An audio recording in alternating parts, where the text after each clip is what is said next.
Hi friends, welcome back to my channel. ఈరోజు వీడియోలో ఎంతో కమ్మగా రుచిగా ఉంటూ నోట్లో వేసుకుంటే కరిగిపోయేలాగా ఉండే పెసరపప్పుతో మనము హల్వా ఎలా తయారు చేసుకోవాలో ఈ వీడియోలో చూపిస్తాను.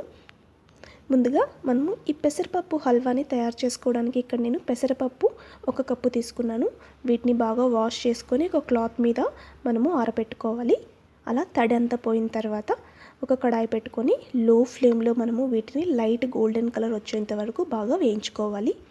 చూసారా, ఈ విధంగా ఉంటే సరిపోతుంది. ఇప్పుడు మనము వీటిని చల్లార పెట్టుకొని ఒక మిక్సీ జార్ తీసుకొని అందులోకి ఈ వేయించుకున్న పెసరపప్పు వేసుకొని మనము కోర్స్ పౌడర్ లాగా మిక్సీ పట్టుకోవాలి.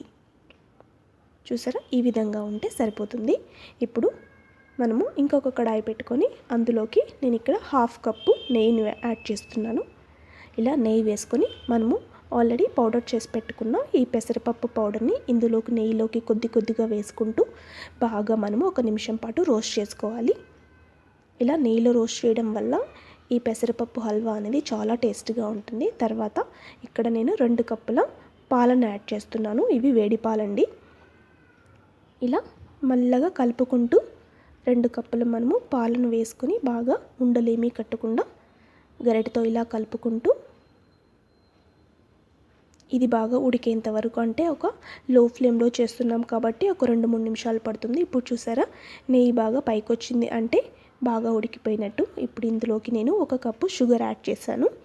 1 కప్పు పెసరపప్పుకి 1 కప్పు షుగర్ సరిపోతుంది. మీకు ఇంకా స్వీట్ కావాలనుకుంటే ఎక్కువగా వేసుకోవచ్చు.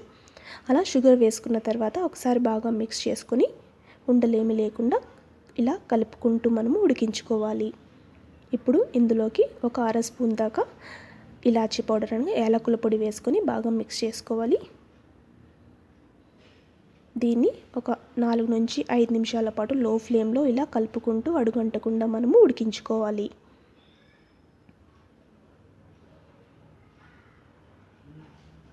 ఇది ఇలా ఉడుకుతూ ఉండగా మనం ఇప్పుడు డ్రై ఫ్రూట్స్ని రోస్ట్ చేసుకుందాము.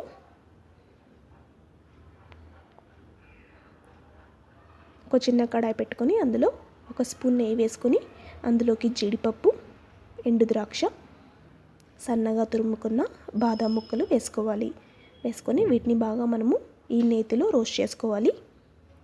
రోస్ట్ చేసుకొని ఇప్పుడు ఈ పెసరపప్పు హల్వాలోకి ఈ మొత్తం వేసేసుకొని ఒకసారి బాగా మిక్స్ చేసుకోవాలి. చూసారా, ఇప్పుడు హల్వా బాగా ఉడికిపోయింది, పెనంకి కూడా అంటుకోవట్లేదు. ఈ స్టేజ్లో మనము ఒకసారి బాగా అంతా మిక్స్ చేసుకుని ఈ నేతిలో అంతా బాగా ఈ డ్రై ఫ్రూట్స్ తర్వాత హల్వా అంతా మిక్స్ అయ్యే విధంగా బాగా కలుపుకుంటే, చూసారా నెయ్యి కొంచెం పైకి తేలింది కదా. ఈ స్టేజ్లో మనము ఒకసారి బాగా మిక్స్ చేసుకొని స్టవ్ ఆఫ్ చేసుకుంటే సరిపోతుంది. దీన్ని ఇప్పుడు మనము సర్వింగ్ బౌల్లోకి వేసుకొని వేడివేడిగా తిన్నా లేదా ఫ్రిడ్జ్లో పెట్టుకొని ఒక 2-3 గంటల తర్వాత తిన్నా కూడా చాలా టేస్ట్గా ఉంటుంది. అందులో మనం ఇది పెసరపప్పుతో చేస్తున్నాం కాబట్టి మన ఒంట్లో ఉన్న వేడి కూడా తగ్గిస్తుంది.